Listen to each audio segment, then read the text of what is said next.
About 4 years ago, I worked at a pizza restaurant where the bar only served beer and wine. The staff was all very close to one another, and a lot of us lived together and carpooled. Well, one Friday night, I was working with two of my best friends and one of their boyfriends. About an hour before we closed, this younger guy walks in and sits at the bar. My friend serves him one beer and a slice of pizza. They talked pretty consistently throughout the rest of the night, since he was the only one sitting at the bar. Nothing flirty, just friendly conversation. He was a really nice guy, and acted completely sober when he came in. After 2 short beers, he flipped a switch. All of a sudden, it was like he was hammered. We were all so confused because he had only had 2 beers. My friend gave him his check and asked if she could call him a cab so he could get home safely. He declines and says a friend would be there to pick him up soon. He pays his bill and she grabs him a water to go. About 30 minutes later, he was still there, and we were getting ready to leave. We asked him if his friend was going to be there soon, because we needed to lock up. He replied that he'd be there in a few minutes. We asked if he'd wait on the bench outside so we could go home, and he agreed and went outside and sat by the front door. We finished closing up the restaurant and all headed out. After locking up, he started asking my friend who served him very odd and personal questions. She said she didn't feel comfortable answering them, and we all started walking to our cars. I rode with my roommate and her boyfriend, but our other friend rode alone. He followed us to our car and the boyfriend turned around and said, "What do you want?" And he asked if he could have one of our friend's waters, which she gave to him and kept walking. She was so freaked out and she ran to her car, got in and locked the doors. We were already in our car when she was about to drive away, but he ran in front of her car and screamed that she needed to take him home with her.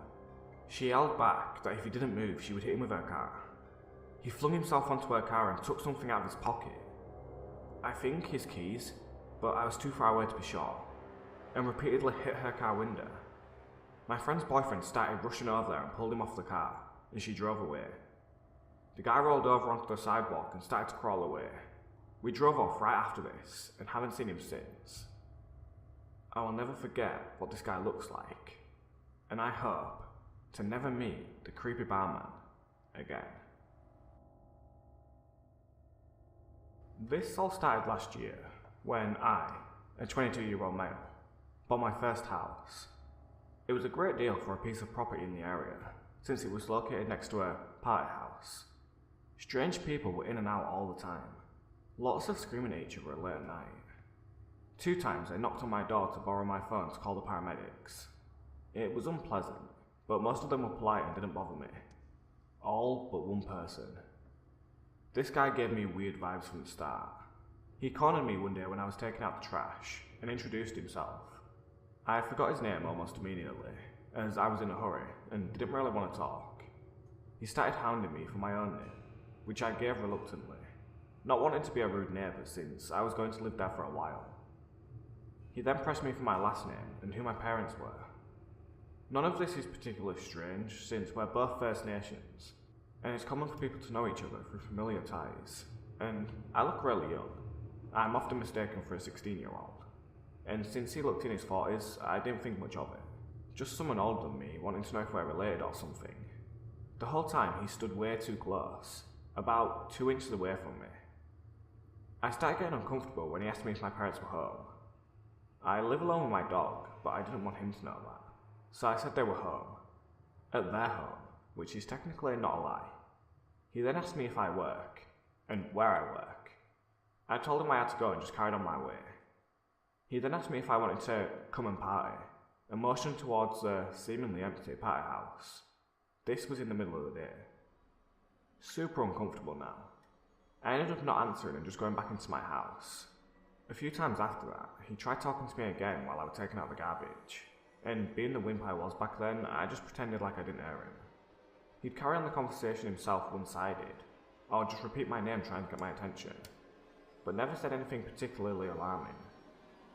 I figure I gave him an inch by talking to him once, and now he's trying to buddy me up for a favour or something. I wish that was it, but it's not. 2 months later, my root cellar flooded because of a water line in the party house broke. My cellar is a rusty metal staircase down into a concrete hole, with no other exits beyond the stairs which lead up to my front yard, typically covered with a heavy hatch that sits as part of my deck. I was in the middle of taking buckets of water out when he stood at the top of the stairs and blocked my path. I was terrified. The cellar is soundproof because it's under my house, and I was home alone. My dog was in my house upstairs, which I didn't have direct access to. I didn't have my phone because I didn't want it to get wet. He asked me what I was doing.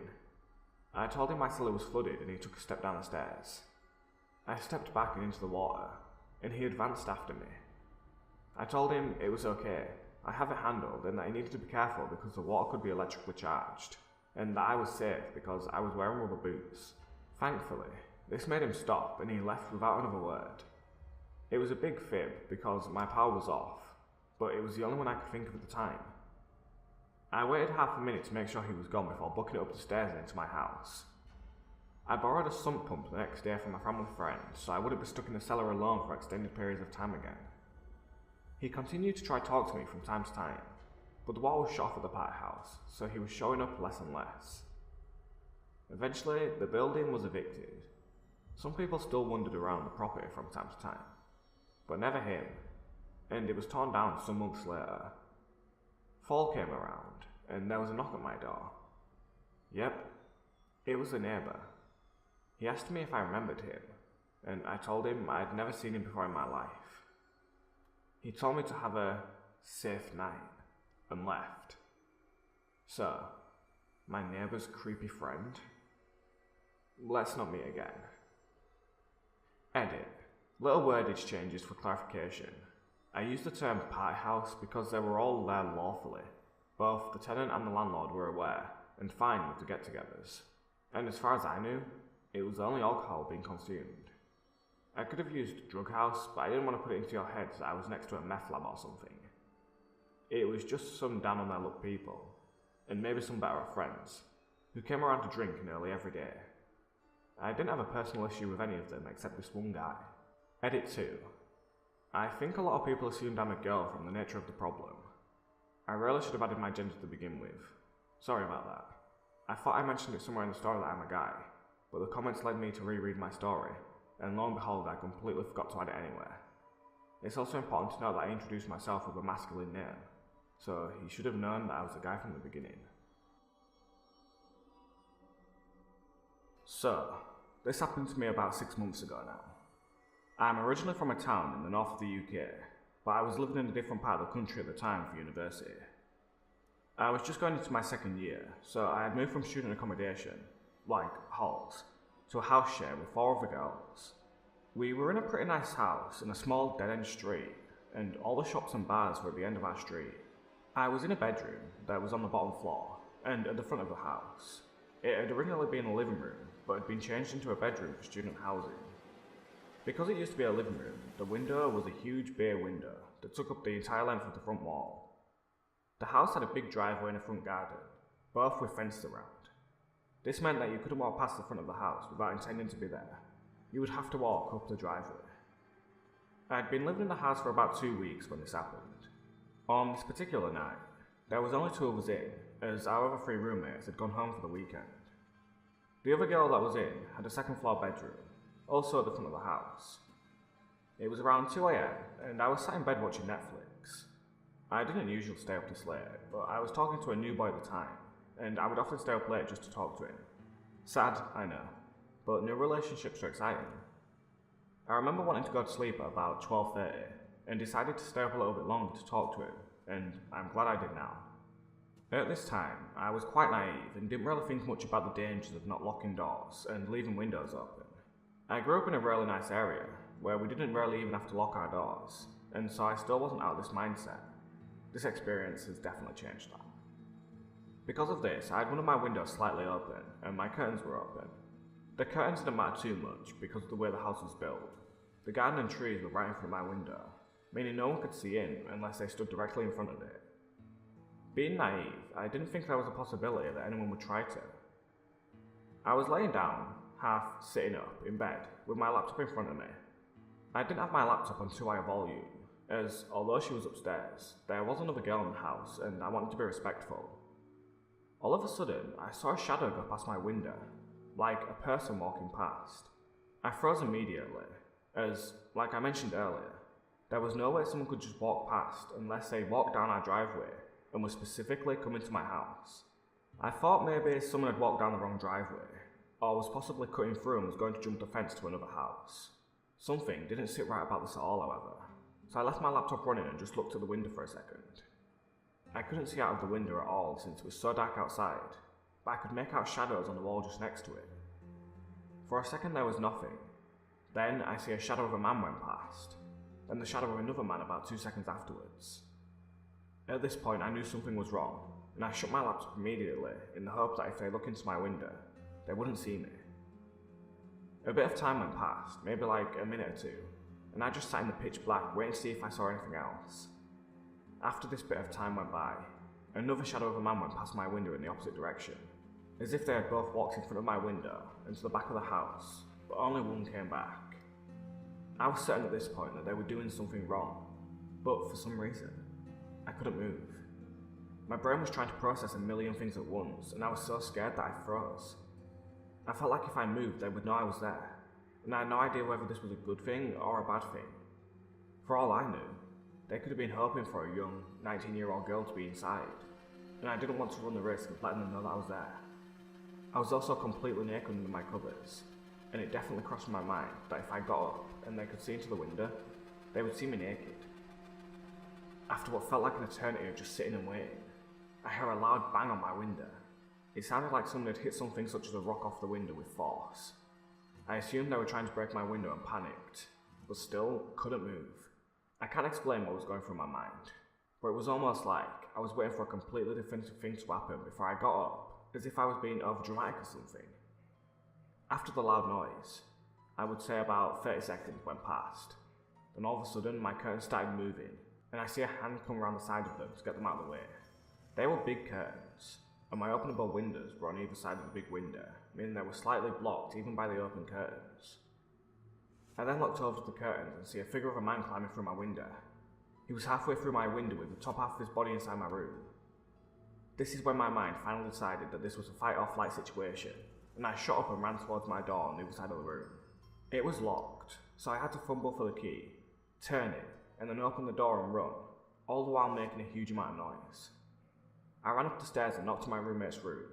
Still completely naked, I should add, so the image she must have got when she opened the door is quite amusing to think about.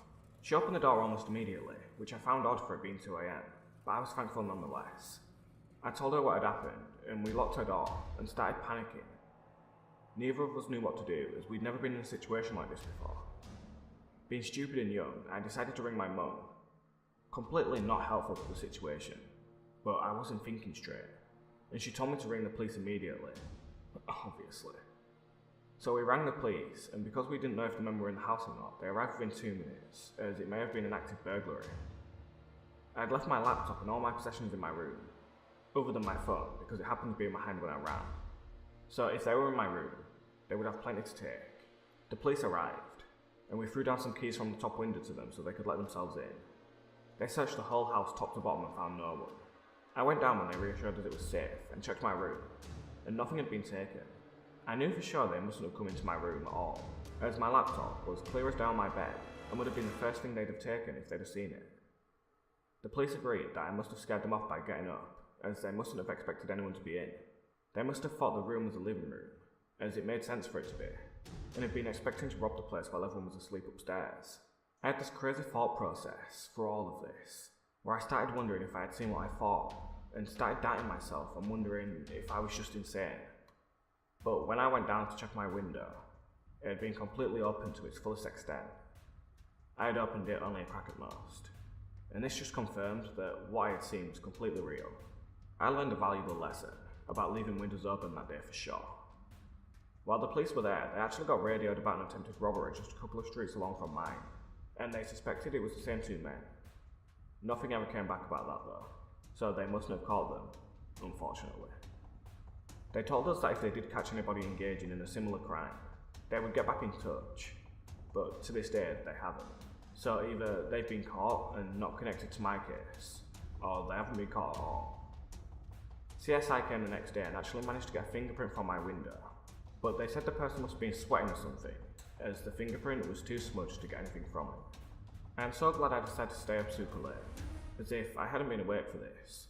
They would have been physically in my room by the time I noticed they were there, or they noticed me. The thought of waking up to two men in my room is terrifying, and I'm not sure what they'd have done if they had gotten into the room before realising, as there was no easy escape for them. They would have had to climb out of the tiny window again, or unlock my bedroom door, and then the front door to get out. This might have led a violent and nasty situation if they had realised they were stuck in a room with an eyewitness, and it doesn't bear thinking about. Also, my roommate told me after the police left that she had actually woken up for some reason about 5 minutes before I came flying up the stairs, and she said that she heard the loud bang on my window when she was already awake. She started to get a bad feeling after that and had waited up for a bit sitting on the end of the bed, next to the door, just in case I came running upstairs. It's very interesting that she woke up during this, as the men weren't loud at any other point other than when they hit the window. Maybe that says a lot about the body's ability to see danger. I, unfortunately, ended up not being able to sleep in that room after that without having all the lights on, and soon after, decided to move back home for university because I felt so uneasy living down there. So, men who tried to climb through my bedroom window and made me scared to sleep for about 2 months? Please, let's not meet again. In 7th grade, I had this really weird physics teacher. I didn't like him from the very beginning. He wasn't suited for the job at all, since he had terribly short temper and a confusing way of explaining things. But other than him being a genuinely bad teacher, he was really fishy. He would always compliment the pretty and popular girls, say how nice their hair looked, and how great a certain colour looked on them. Sometimes he would make comments about how short some girls' shorts were. I know that this is nothing too bizarre, but given that he was in his mid-50s when he taught in our school, and that we were all around 12 to 13 years old, I find it a bit weird. It's also the way he said it. It wasn't in a nice tone, it just made everyone feel really uncomfortable. I remember that one day he went behind this girl, in the middle of class, and started stroking and sniffing her hair, while saying stuff like, "You have really beautiful, thick hair. You must take really good care of it. It's so soft." He did this a couple of times, always with the same girl, except for once. He doesn't teach in my school anymore. So, creepy physics teacher? Let's not meet again. Hey everyone. At first, I should say that I'm Russian, so my English can be a bit bad, but I hope you'll understand the story I'm going to tell you. I've been reading this sub for 2 or 3 years, without an actual account on Reddit, but decided to share my experience only now. So this happened a long time ago, when I was a kid. If you didn't know, Russia is filled with apartment houses, and we don't really have much space or privacy, because there might be a bunch of neighbours living at the same floor with you, so everyone knows everyone. We had 2 entrance doors. One was made of metal, and the other behind the first one was made of wood. It was also a common thing in Russia, in the early mid-2000s, despite the fact that they weren't really safe. So, basically, my family and I lived in a cement box behind 2 thin doors. This happened at night, as I got to go to the toilet, which was near the entrance. But at first, I had to go through the living room, where my parents were sleeping. That is why I wasn't allowed to turn the lights on, in order to not wake up my mum and dad. And my path was passing through the complete darkness, which I was afraid of in my childhood. When I got to the toilet door, I saw a silhouette of a man, standing at the end of the corridor near our entrance/exit. I just stood completely frozen, looking at him, and I was shocked that this person, whoever it was looking at me too. He was tall, but normal tall, about 190 centimeters or so, and wearing all black, and I couldn't see anything but his eyes staring at me. He kept silent. He wasn't moving or anything. I knew that this couldn't be any of our neighbours for sure, because I have never seen a person corresponding to his height. I took 1 step back, still looking at him, and then ran into the living room to wake up my dad. He didn't really believe me about the man, standing in our hallway and doing literally nothing, but I insisted that he should go and make this person leave, or call the police, etc. My dad saw this man, and said something like, "What the fuck are you doing here?" Went to him, and then literally pushed him out of the apartment. Although this man didn't really resist. Dad checked if the doors were locked, and told me to go back to sleep. I still don't know what that was, because this person did not look like a regular burglar, because he wasn't doing anything. He just broke into someone's apartment and was staring at their kid. Maybe if I didn't get up, he'd have robbed our apartment and left, but who knows. Such situations are not really common in my country, especially when someone breaks into a flat full with people in the middle of the night. Something's off about this whole story, but I was completely awake, and so was my dad, and we don't really know what this person's intentions were. So, creepy staring burglar? Let's not mean. So, when I was 15 or 16 years old, I was still naive, and did search for friends online.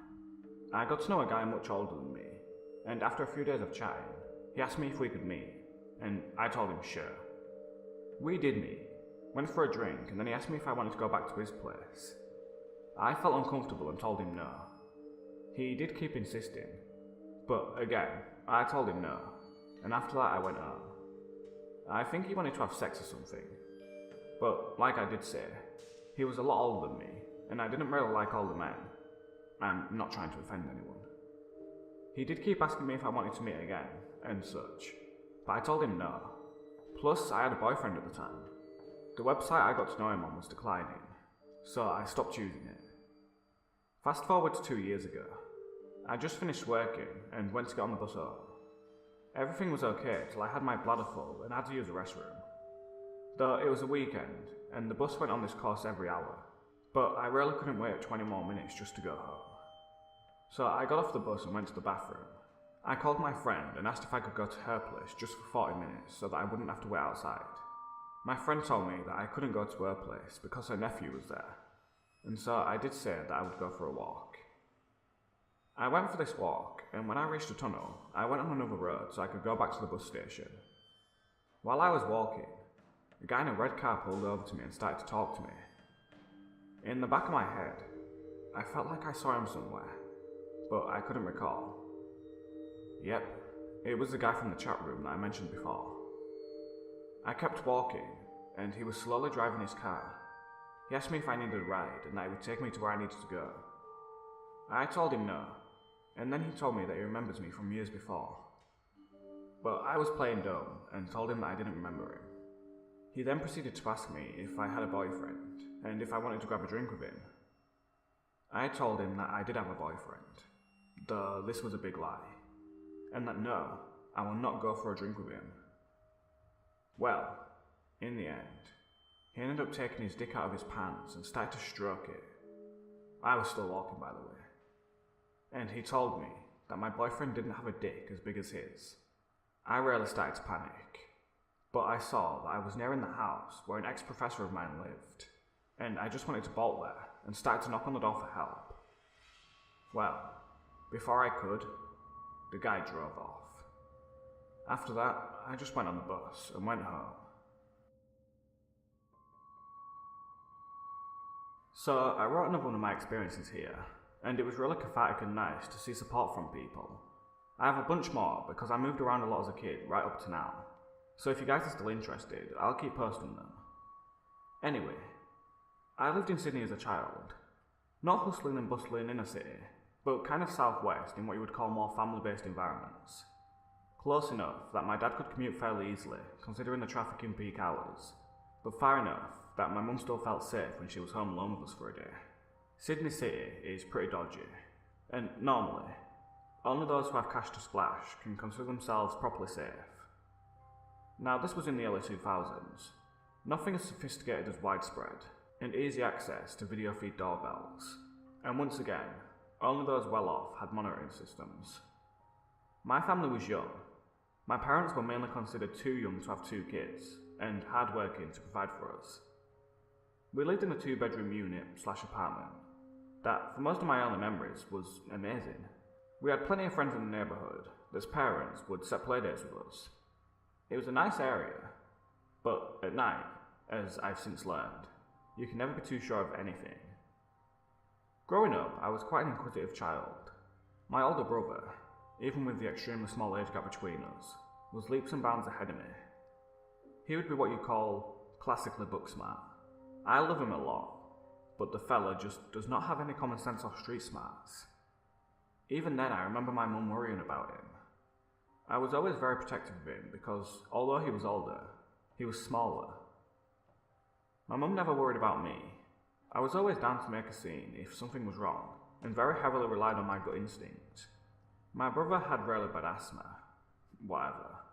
When my mum and dad got bunk beds, who cares about an occasional cough from him in the night? We felt like the coolest kids on the block. But as we continued to sleep like that, me on the bottom bunk because I was clumsy, I began to become more aware if he was coughing at night and needed his inhaler. I would get it for him and sit on his bed until he felt better.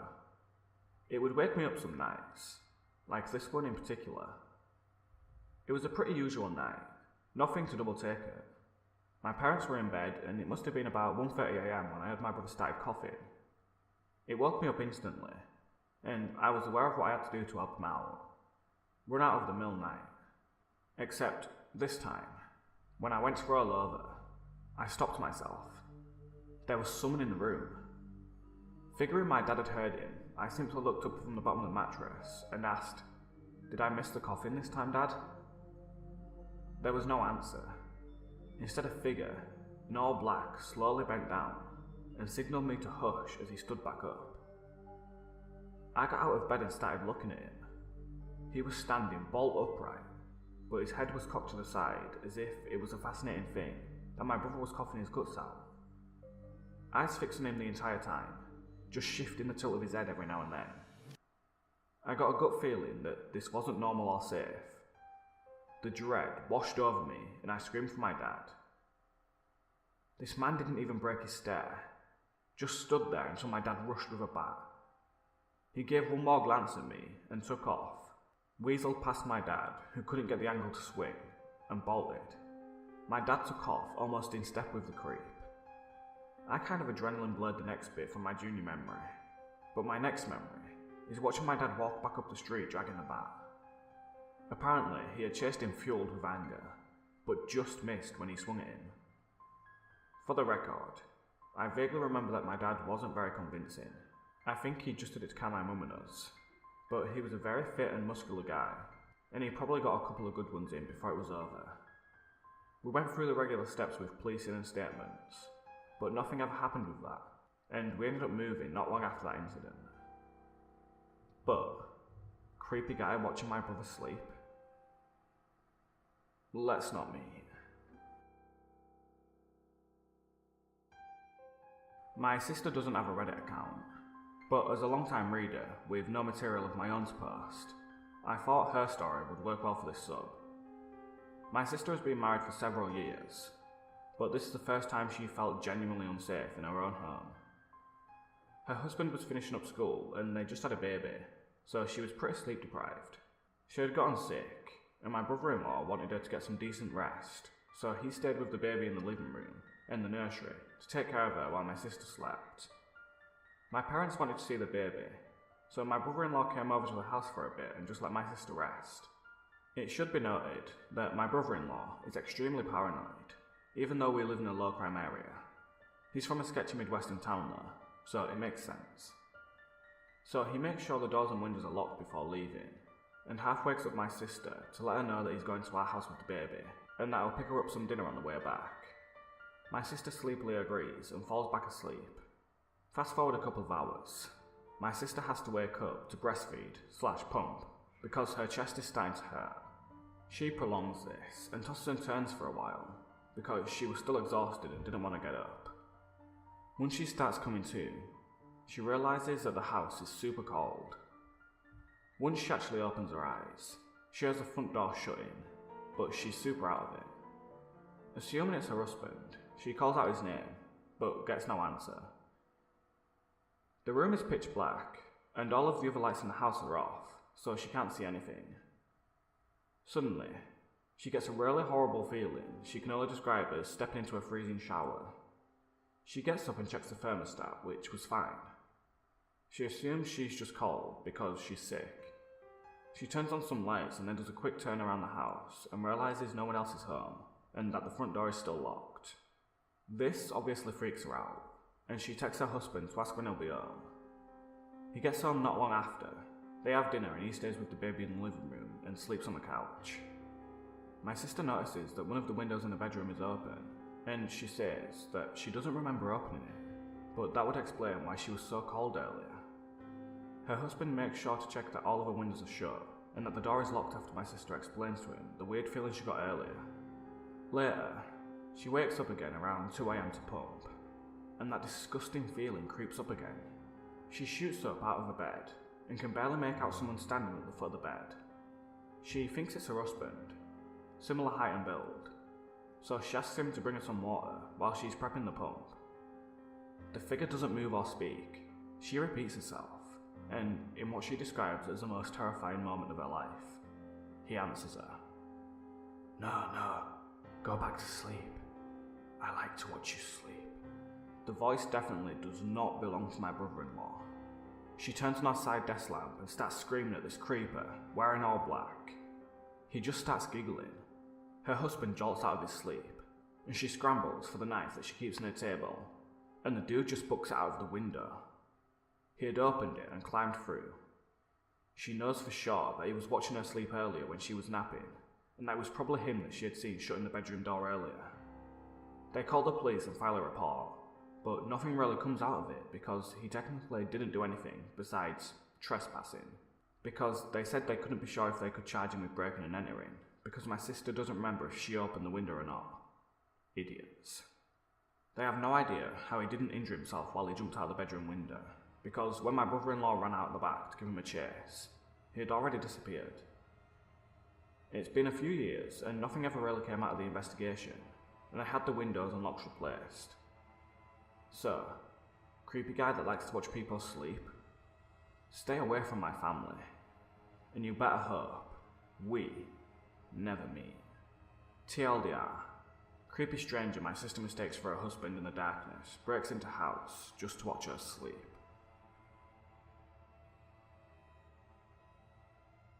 Bear with me, because I'm not the best writer, but I think this belongs here.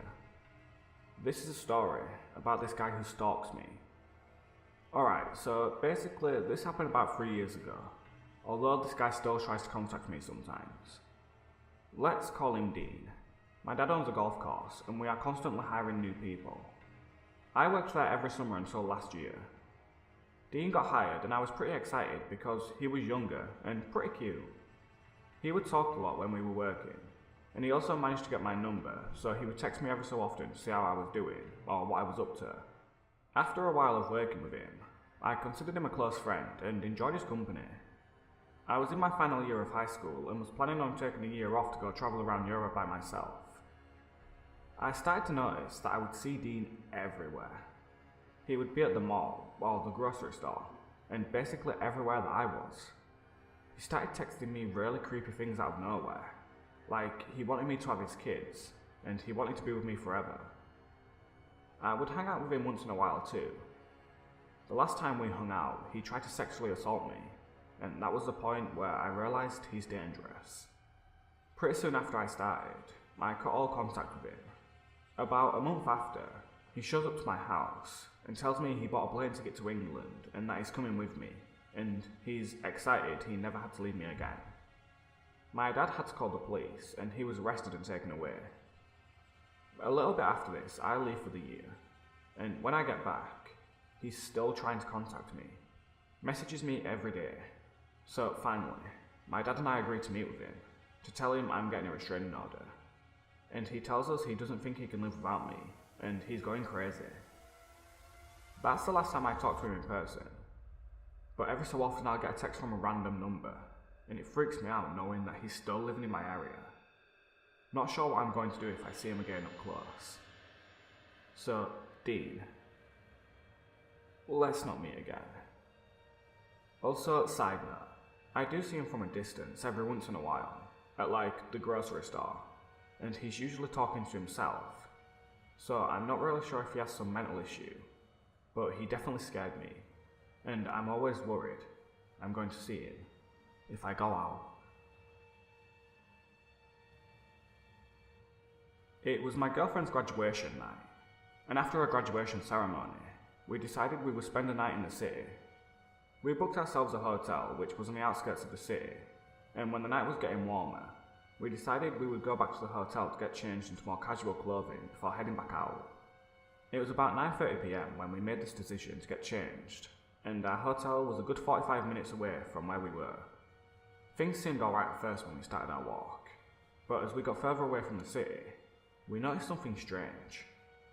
There was a tall dark figure walking some about 10 meters behind us.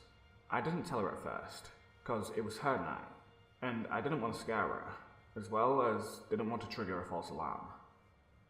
But as we grew farther and farther away from the built up part of the city, this person seemed to be getting closer to us. I started to kind of freak out and try to look back in a way that was inconspicuous. I still didn't tell her about the person, but I continued to speed up, and she sped up as well to keep up with me. I glanced back, and the dark figure was still there, walking at a similar speed to us. We walked for some 5 kilometers, and this figure was still there. I wanted to know why this person was following us, and who it was, but was too scared to face them. We kept walking at our fast pace until we could kind of see our hotel. The person was still there, and I kept checking on them, and they noticed that I was onto him as he began running towards us. I told my girlfriend to run to the hotel while I turned to face the secret person, but she didn't listen, and the person grew within a few steps of us before her parents pulled up in their car to hand us some spending money for the night. As this happened, the person continued running past pretending to jog, and I, being the selfish person I can be, didn't want to tell her parents as that would be the end of our night. After her parents left, we made our way safely to the hotel and got ourselves changed. She checked her phone, and on her Snapchats, she received messages from this man that she'd been talking to for years. This guy believed she was in love with him, and the messages were very irate. It was at the very time that I decided to tell her what was going on with the following, and she started to freak out. I comforted her by saying that there were hundreds of people in this hotel, and we're the only people with the key to our room, and that helped calm her down. She checked her snap map to see where this person actually was, and they were just about 100 meters from the hotel, and that still scared her.